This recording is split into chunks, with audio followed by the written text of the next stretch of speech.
I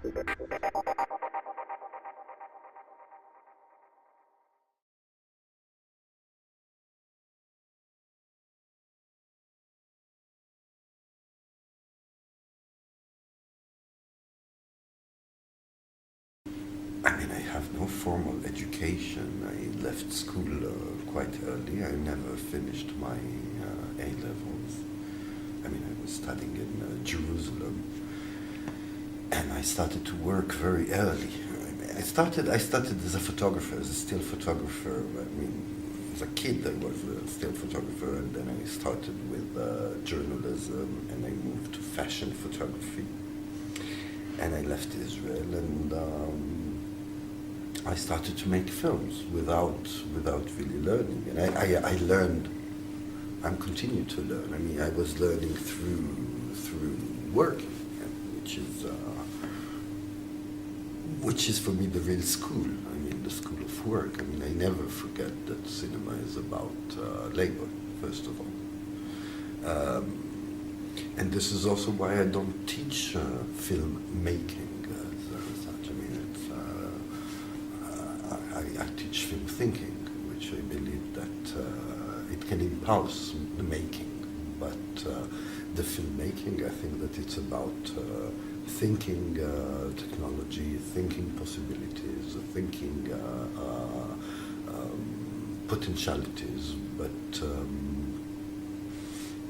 I think that the making can be taught or can be learned maybe through the making, not by teaching the making, but just the making. I think that what is missing kind of in the situation today of the art schools and the film academies, I think it's the engagement of students inside project. I mean, the mastership. I mean, this old tradition that you have a filmmaker or you have an artist and you have trainees that are working with, and you start and you learn the different fields of the making. I mean, from draining cables like I did when I was 14, just cables, electricity cables, and then putting lights, and then, I mean, just in the making.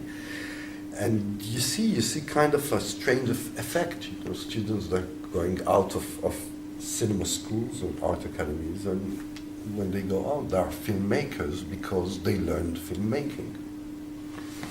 And this is a strange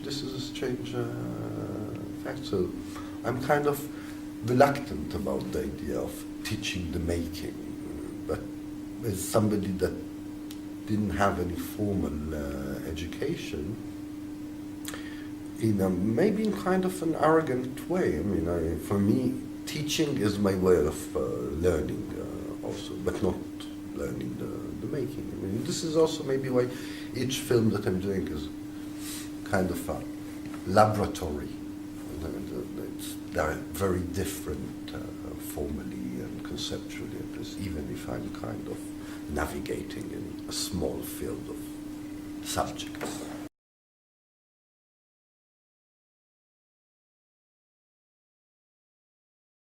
It's interesting because there is a relation between the fact that I was a fashion photographer, or when I wanted to be a fashion photographer, and my first film.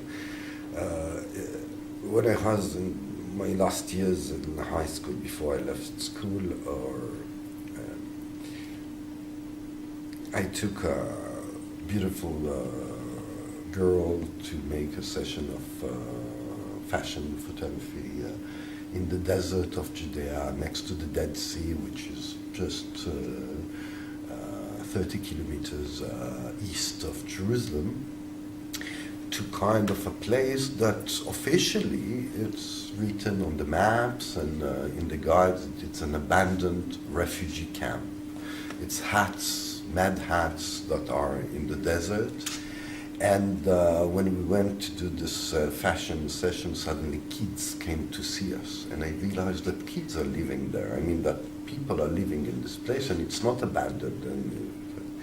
And a few years later, when I left Israel and I settled in Paris, I kind of started in a very pretentious way to write theory. I mean, I was 20 years old and I thought that I can write theory of representation. I knew nothing about it. And from that it shifted to, in fact, I have to do an example.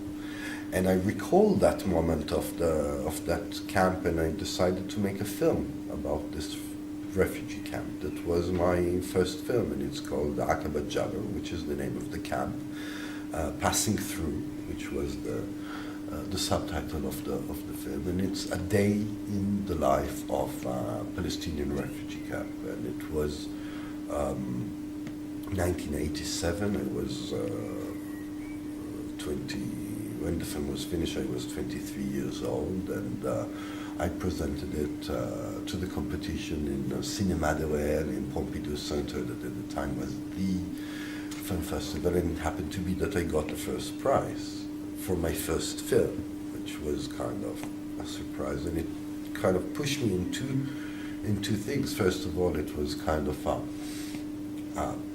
announcement of a political engagement to be an Israeli Jew that is doing a film in Arabic, an hour and a half, about a Palestinian refugee camp, asking the relations of the Palestinians to the land and this desire of return. So kind of was suddenly very marked and very recognized as an activist, as a pro-Palestinian on one hand, and on the other, because of that prize, I suddenly was in all the film festivals, and I started to see what's documentary, which I didn't really know before, what is documentary. So I became spectator at the same time. I was both maker and a spectator. And from there, I mean, it kind of moved on. And today, when I'm talking about it, I'm kind of having a very critical take on it, and a kind of autocritique, because I understand that in fact what I did at the time was this classical element of documentary cinema, which is first of all to go and to film the other, the poor, the suffering, with all the beauty of the suffering and all this. And in kind of a way, maybe I had an intuition about it, because my second film was in fact about us, about the Israelis, about the education in Israel, and about what I call the enslavement to memory. And this was my second film, which is called Izkor, which means remember, slaves of memory. And it's about how the education to victimization in Israel is an instrumentalization of memory in the aim to create this type of obedient soldier that is fighting in the name of his victimhood.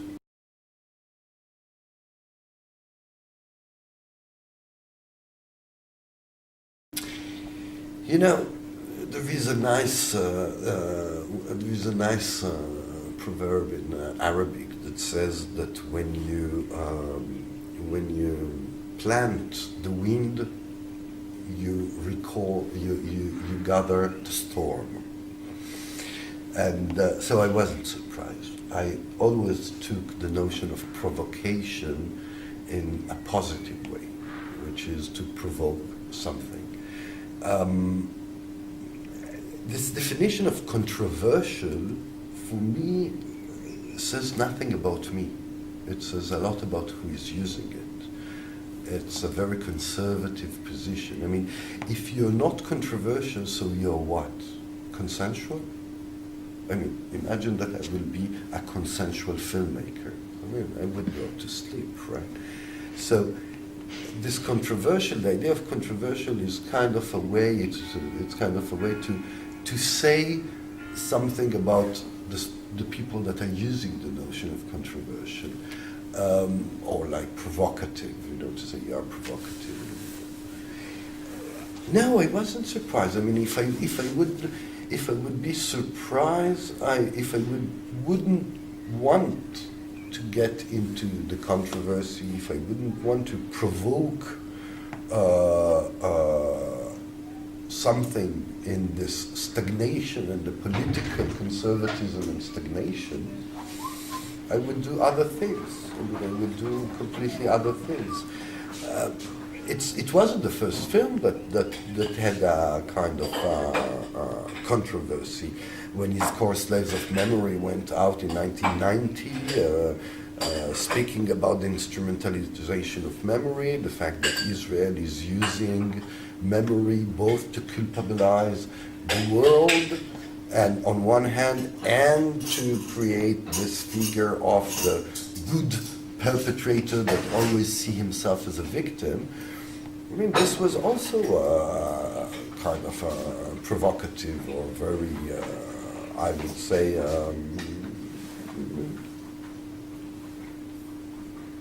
let's use the word avant-garde.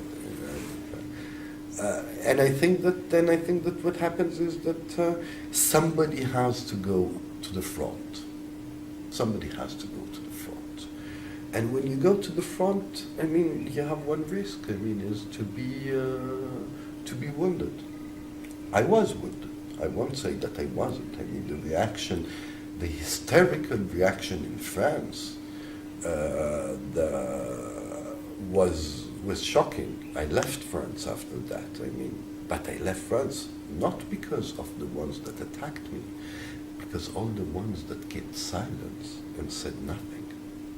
All those filmmakers, all those colleagues, all the milieu, the cultural milieu of France, and this, which was venerating the ones that were attacking me, which were Claude Lanzmann and Anna Finkielkraut and Bernard-Henri Lévy and all those French icons, contemporary French icons.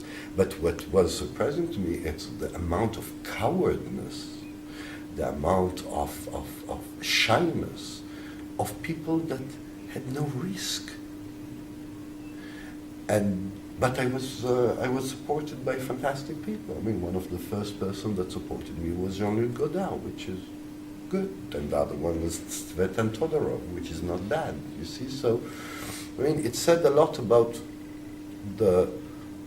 what French cultural milieu is about. I mean, Route 181 was the first film after the Algerian War that was censored by a French Minister of Culture, with following a list, a petition, a letter that was sent to him signed by Philippe Solers and Christova and Bernard-Henri Lévy and Nomi Lovovsky and Arnaud de Pléchin and all this kind of people, and all this because there is a nice story in France, which is France had the French Revolution. They killed the king, but they never abolished the court. So for some, it was very important to keep in the court. And I went out, and today I went back to France. I mean, I was 4 years out of France, and I went back I came back out of France, but I have no contact with this French cultural milieu, and also each time that I'm asking for grants and funds in France, I'm being thrown away. And not because people think that I don't know one that thinks that I'm a bad filmmaker, but they are afraid for their own asses, excuse me for the expression.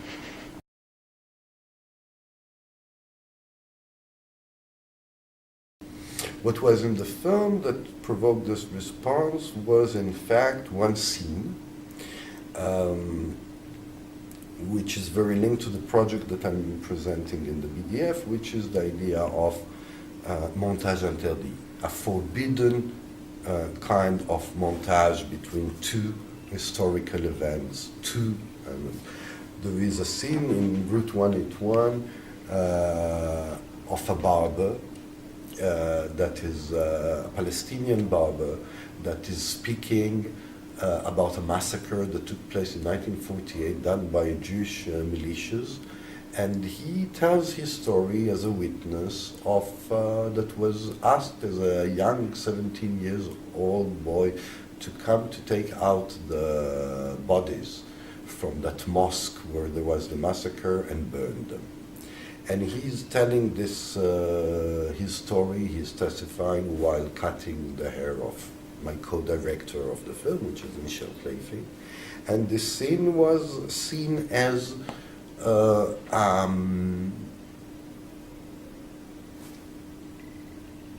direct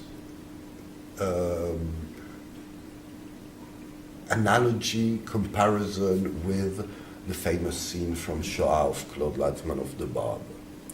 And then all the thing was about the fact that I'm Nazifying the Israelis, right? That if the barber, the Palestinian barber, is like the barber of Lanzmann in Treblinka, so it means that I'm Nazifying the Israelis, and I'm comparing, etc. And this is what I call a forbidden montage. It's the fact not to see, to consider that a historical event is unique on the timeline of history, and not to accept the fact that events can be together. I mean, 1948 of May 1945, it's the day of the end of the Second World War and winning on the Nazis, one, but in the same time, it's the big colonial massacre by the French people in Sétif in Algeria. And those two events are together. It's like 1492. It's on one hand the expulsion of the Jews from Spain, but it's also what the discovery by the American natives of the white man, or what it's called in Europe, the discovery of America, that will become the beginning of the genocide. So the fact to accept that there can be two or three elements in the same time, the fact that there is no competition of victims, that the barber of Lanzmann and the barber of, and my barber, are not competing on who is much more victim. It's not about comparing, but it's about the fact that bringing back that the Palestine question and the Jewish question are the European question in the same time. And this is something which is unsupported, which is something that is unacceptable in this fake world that people believe that exists, which is so-called the Judeo-Christian world, which means just one thing. Judeo-Christian means to be anti-Muslim. That's all. It's nothing else.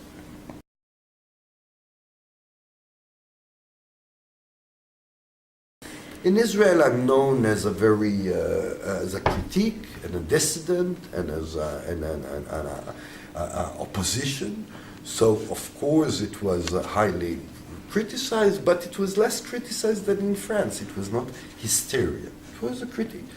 And for the Palestinians, for some Palestinians, I mean, I'm considered as a Palestinian filmmaker, which I'm very proud to be both Israeli and Palestinian filmmaker.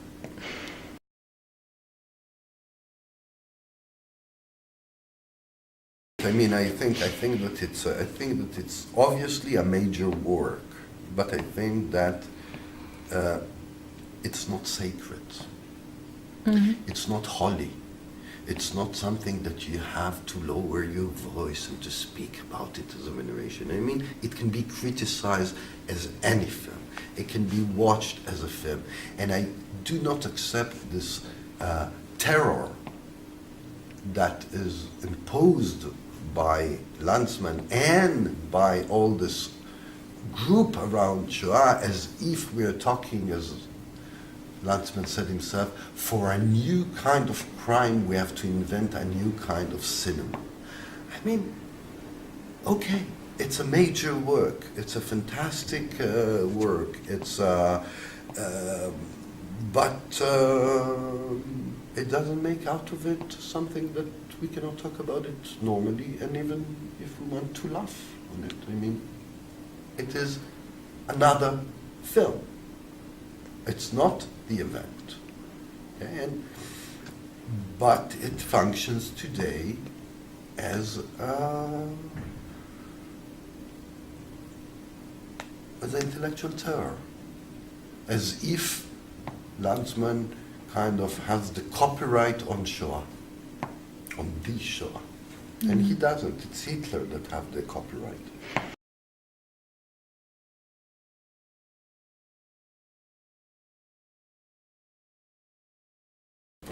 My comment is that Europe is sick. My comment is Europe is sick, that people are afraid to think politically. This is my take.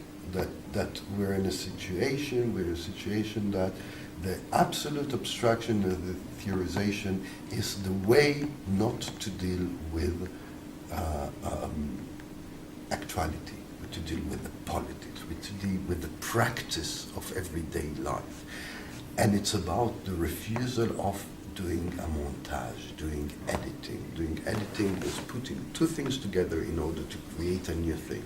And this is the problem, I think, that we're facing, I mean, Europe is facing a horrible, horrible moment, which is understanding the notion of crisis, as the absolute depression, and for me, crisis as the moment of potentiality. Mm-hmm. And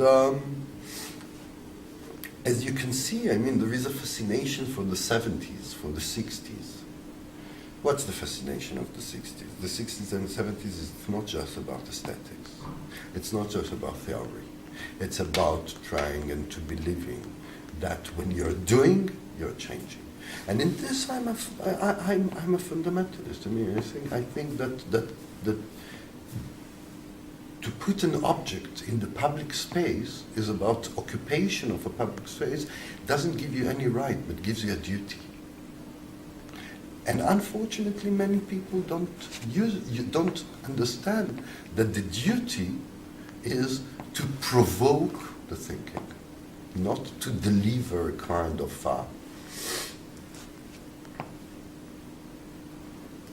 aspirin, come on, kind of. Mm-hmm. So I have this very worried conscience, maybe it's my Jewish conscience, about this big European swimming pool full of shit where people are standing and saying, don't make waves, don't make waves.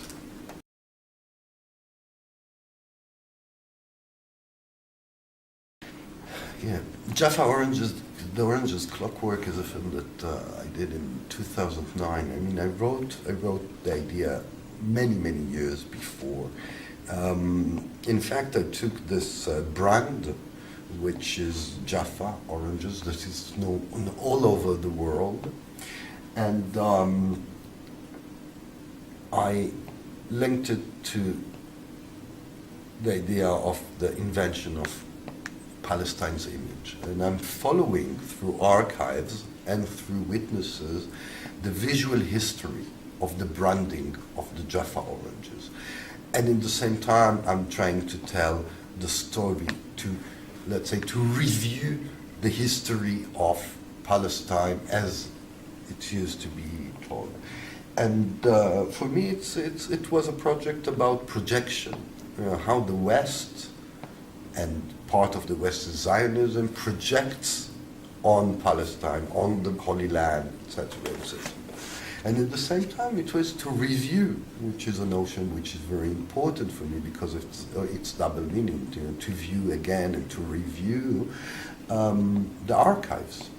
The archives in the term that is to deviate the archives from their original organization aim in order to recreate another kind of narration. I mean, to work the archives against the archives in a way. And this is a continuation of a work that I started already with The Specialist, a film that I did about the Eichmann tribe, which was reviewing the archive, and then a film that I co-directed with my editor, which is about the archives of the Stasi, the ex-East German secret police, which is this archive about surveillance. And then I went into Jaffa. I mean, in the last years, I'm kind of wondering about the idea of reproducing material and thinking more in terms of reviewing a kind of material, coming back to the archive, coming back to look at what there is inside the image, and to consider the archive as a documentary space as any other. I mean, to consider the archival image, that it's an image that you can refilm inside, re-articulate, etc. And the Jaffa is also a project which is about the past, which means about the future. And this is part of my work, because I'm linking my own work to a very actual situation, and this is my political engagement in the critique of Zionism and the Israeli apartheid. And part of it is about bringing forgotten memory and trying to use the past in order to kind of give a key to the future, which is the last sentence of the Jaffa film.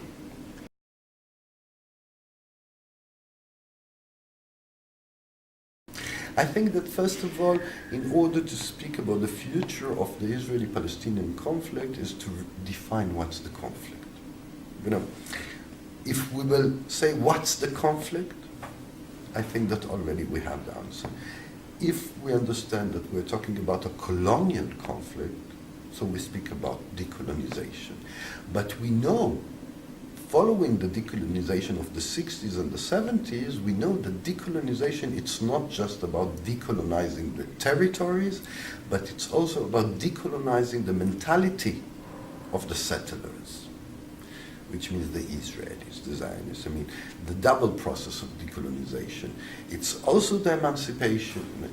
And what's the future? I mean, the future can be, it's open. It can be chaos, it can be destruction, it can be a huge catastrophe, but it can be also the possibility of something which is completely new.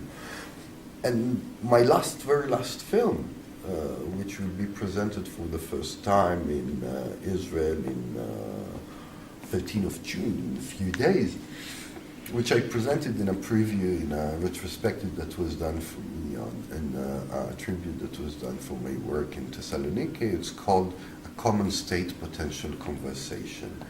And I'm kind of believing that the only exit of that conflict is about thinking how we Israeli Jews will integrate the Middle East and stop seeing ourselves as white people.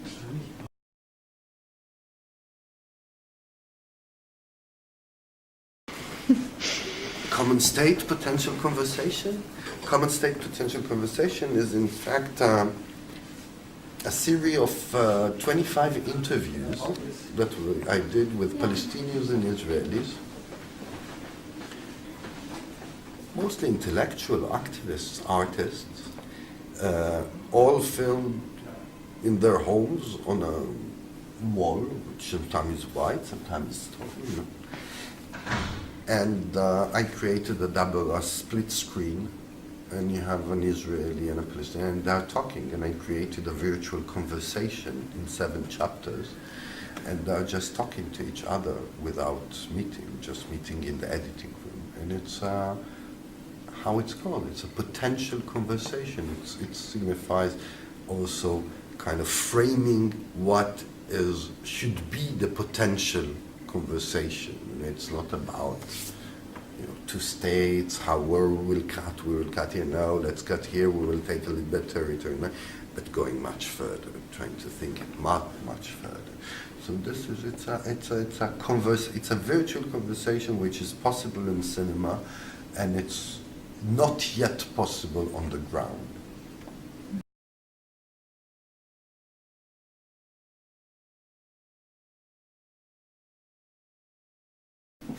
First of all, you said political filmmaker. I don't know what's a non-political filmmaker. I know that many filmmakers consider that they are not political filmmakers, but they are political filmmakers. And again, if politics, as Foucault defined it, is doing with words, which is the definition of the politics, I would say politics is also doing with images. Okay, so when you occupy the public space and you have the privilege to occupy this public space, you are political. You can have bad politics, you can have good politics. And so being a political, I'm a political engaged person, if you want, an activist, and on the other hand, I'm making films which are also my tool of this. But this is about the people. Of course, I'm totally attached to photography. I continue to do photography, which it's accumulating for years, and I'm kind of having a big desire, and in the same time, I'm kind of shy about exposing it. You know, I'm not exposing my pictures. I'm not showing my pictures. I'm showing my films. But I still have this relation to photography. I still have, I would say, this relation to cinema, remembering that cinema, it's 25 still images a second. And the basics, it's the frame. You know, all the question is the frame. All the question is the frame. And I have this relation to I'm not a cinephile. I'm not seeing many films. But I'm completely interested into photography as something. I mean, this time that needs the photography, and the radical choice that imposes photography, which is the fact that you have to frame, and what you frame ends there. It's not just the frame that you can pan with, you know, the frame that you have one frame and you have another and you can put them together. And I think that this radicality of the photography, of the still photography, still, I would say, intrigues me and fascinates me at the same time.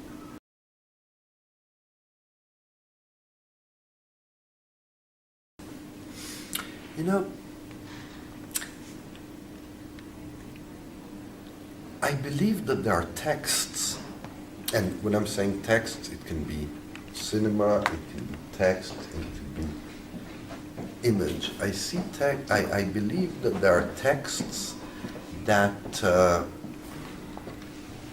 done in a certain moment, but they need the time to be understood. I mean, will come a time that they will be commented.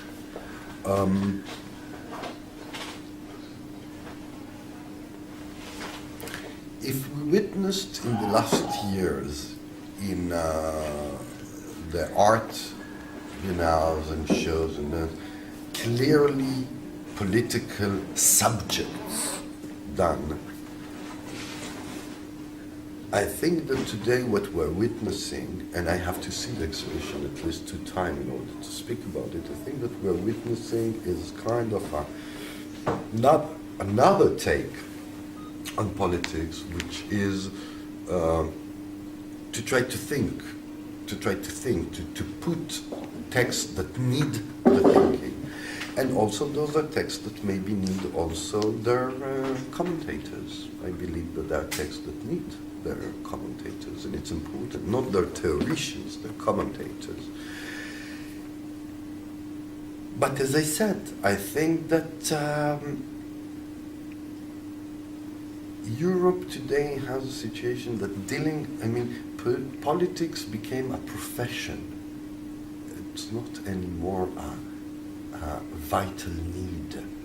And the question is how to bring it back to be a vital need. And so there is, sometimes you feel that there is a desire to push out the clear political take as if it's to get a little bit dirty.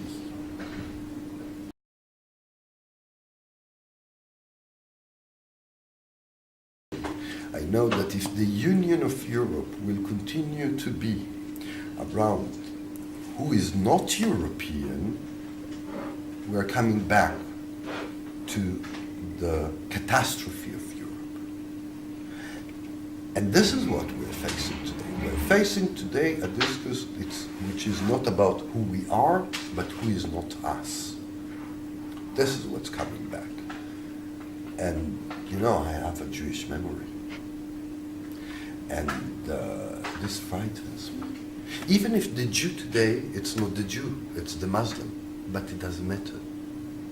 Europe finds its new Jews, which are the Muslims, okay? But this is what you're about. It's again about defining who is not us. And this means that Europe doesn't want to look in the mirror, which is to say, in fact, who we are. I mean, who we are. We are the one that colonized. We are the one that massacred. We are the one that put people in camps. Stalin, Hitlerian camps. We are the one also that continue to give lessons to the world. Okay? And if this Europe won't stop it, Europe will kill itself. When I'm saying kill itself, it's exactly what happened in the 40s. Europe killed itself. And this is what we're facing today. I mean, even by talking about the way that we're speaking about Greece today. Speaking about Greece is the question if the Greeks are enough Europeans. Maybe they're lazy and maybe it's their fault and maybe this, but this country, which is where we're sitting, which is Germany, that gives to Greece loans, still didn't give back to Greece all the billions that they stole from them in gold during Second World War. Right? And this is the big question. The big question is this arrogant image about we are the good ones. We are the good ones. We are the clean ones. The refusal, the deep refusal of Europe to consider that the work to do, it's about self-definition, not definition by default. Who we are not, who is not us, where is the borders, who can come, who cannot come. Yes, absolutely. I'm thinking for a long time, and part of my project that I'm presenting in the Berlin Documentary Forum, it's in fact about this. I mean, what I'm saying, and this project started from a lecture that I gave a year or two ago, it was called Godard's Timeline, 1939-1949, from Europe to Palestine and back. The Palestinian question is the European question. I mean, what's the Palestinian question? This is the European question. And by putting the Palestinian question, the Israeli question, if you want, so far from Europe, it's not questioning. So one of the things is, when I'm saying Montage Interdit, a forbidden editing, it's exactly this. What's a forbidden editing? It's to making those links, to making those things, to understand that Columbus came from Europe to America. That colonization started from Europe to the South, etc. Those kind of things. And this is, I think, that one of the things is to break the historical timeline, the linear historical timeline of the story that Europe is telling to itself. This secular Europe, what's going on? They're becoming Islamic, they're becoming religious, as if Europe wasn't religious. I mean, we are in Christian land. We're in Christian land. And this is something that should be asked, right? What it means to be Christian land. But of course, what I'm saying is shocking, because you say, what? We Christian? We are seculars? We are enlightenment, modernity, etc., etc. No, we see now when Europe is getting people coming from the South. In fact, what it means, people coming from the South. People that are coming to share the wealthy that was stolen from them. That's what is it. I mean, if we will stop to speak about immigrants, but about people that are coming to take back what was stolen to them, everything will change.